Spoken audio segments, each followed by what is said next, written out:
My dear students, I welcome you all to the science class. Hope you all are fine and hope you all understood whatever we did in the last class. So let us see what we are going to do today.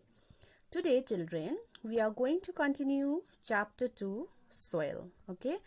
So let us recapitulate in brief what we have done in the last class. In the last class, we have learned about soil. Yes, what is soil? The uppermost layer of the earth is covered with soil, and we have learned about the formation of soil. Yes, how soil is formed from rocks, composition of soil. That means what is soil composed of? Air, water, small animals and insects. Yes, and dead remains of plants and animals. So we also have learned about different types of soil. Yes, and activity 1 and 2 we have done. So in today's class we will learn about different types of soil. That is, we will learn in brief about sandy soil, clayey soil and loamy soil, and we will also learn soil that is best to grow. That means in today's class we will learn about that sandy soil. Among sandy soil, clayey soil and loamy soil, which one is the soil that is best to grow? So let us proceed to our class, children. So this is a picture of three types of soil that we are going to learn today. Okay, sandy soil, loamy soil and clayey soil. You can see they differ in their size of their particles. Yes, sandy soil is looking different, loamy soil is looking different and clayey soil is looking different. That means they differ in their particles and obviously they differ in their color also. Okay, so now let us learn one by one about this type of soil. Size of particles. We know that the amount of gravel, sand, clay and humus in the soil differ from place to place. So in activity 2, we have learned that soil is generally composed of gravel, sand, clay and humus. Yes, humus is a dead of living organism. That means plants and animals, remaining of plants and animals. So it differs from place to place. So this also brings change in the size of soil particles. Already we have learned that different types of soil have different soil particles. Yes, depending on the size of particle, there are three different kinds of soil. So how we can differentiate soil? We can differentiate soil depending on the size of their particles. Okay, so depending on the size of particles, there are three types of soil which we have already learned also, that are sandy soil, loamy soil and clayey soil. So first let us learn about sandy soil. So sandy soil, the soil which is made up of fine particles of sand, is called sandy soil. It is generally found near seashores, river sides and in the deserts. So children, sandy soil is a soil which is made up of fine particles of sand. You have seen sand? Yes, all of us have seen sand, right?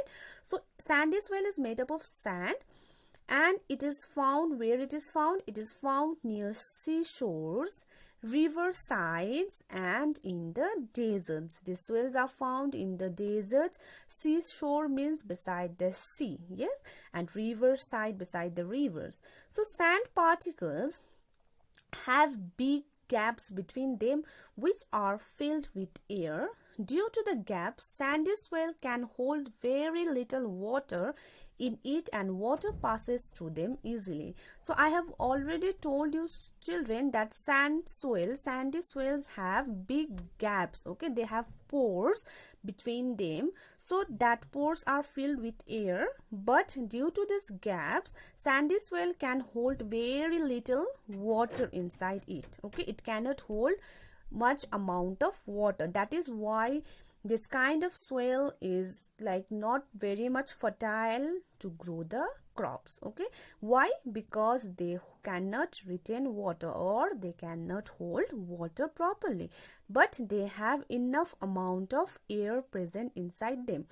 So this kind of soil is used to make glass, cement, and also in the construction of buildings. We know that sand is the most important concrete material that is used for the for building our houses. Yes, so this kind of soil is used to make glass also, cement, and also in the constructions of buildings. Hope sandy soil is clear to you all. So children, in the picture you can see sandy soil. You have seen sandy soil so many times. It's around you. Yes, it's around us. Whenever we are constructing our house, we come through sandy soil. Sandy soil is mostly used in the construction of our house. So we can see sandy soil even in the roads also, on the roads also. So you can see the picture of sandy soil here. Now next type of soil we will learn today is clay soil. So the kind of soil which is made up of very fine particles of clay is called clay soil. Because these particles are very fine, they stick together closely, leaving no space between them. So clay soil is opposite of sandy soil. They have very fine particles, but these particles are so fine that they stick together. Clay soil, in the last class I have told you that potters use clay soil to make pots, earthen pots. Yes, mitti ka bhada. Earthen pots means mitti ka bhada. Yes, so because these particles are very fine, they stick together closely, leaving no space between them. They are so fine that they stick together and they don't leave space or holes between them like sandy soil. There were many spaces in the sandy soil, but clay soils we don't find any space between them. Thus, clay soil can hold a lot of water but no air between the particles. So clay soils, they can hold lot amount of water, but there will be no air between the particles because they have sticked very much close to each other. They stick together closely. That is why there will be no air between the particles. It is generally found on riverbeds. It is soft and smooth to touch. So it is found on riverbeds and it is very soft and smooth to touch. Hope you all have played once with the clay soil. Yes, so clay soil is used to make toys, pots, and bricks due to its sticky nature. So clay soil, I have already told you, they are used to make earthen pots and they are used to make toys also, earthen toys. Yes, and they are used to make bricks also. Bricks, you know, bricks are used for constructing the houses. Yes, so they are also used to make bricks also because they are sticky in nature. Now this is the picture of clay soil. Hope you all have seen the clay soil somewhere else. Yes, so now next is loam, or we can say loamy soil also. So the soil which contains an equal amount of sand and clay is called loam. So loam or loamy soil is nothing but it is the soil which have equal amount of sand and clay. So it can hold enough amount of water and air. So you know that in the sandy soil, airs were there, enough amount of air is there because of the pores, and in clay soil, now they can retain water, they can absorb water, but they cannot absorb air because they stick together, right? So but loamy soil, it is an equal amount of sandy soil and clay soil. That is why it can hold enough amount of water also and air also. So loam soil is ideal for growing crops because it contains lots of water, air, and humus in it. So loam soil is the best for the growth of the crops. Why they are best for growing crops? Because it contains lot of water also, air also, and humus in it. Humus means the remainings of dead plants and animals in it. So you can see the picture of loamy soil. This is the picture of loamy soil, which is the equal mixture of sandy soil and clay soil. Now soil that is best for plants to grow. An ideal soil for plants is that one that has equal amount of sand and clay. The soil has enough space for air and water that are needed for the growth of plants. So that is obviously loamy soil or loam. Yes, an ideal soil has equal amount of sand and clay. and this soil has enough space for air and water that are needed for the growth of plant, because we know that plant needs air also and water also, right? So plant roots also require space to grow. The soil should have enough clay to hold humus. Humus increases the fertility of the soil, thus loam is best for the growth of plant. So plant root also requires spaces to grow. Yes, inside the soil plant roots are there and they need spaces to grow. The soil have enough clay to hold humus.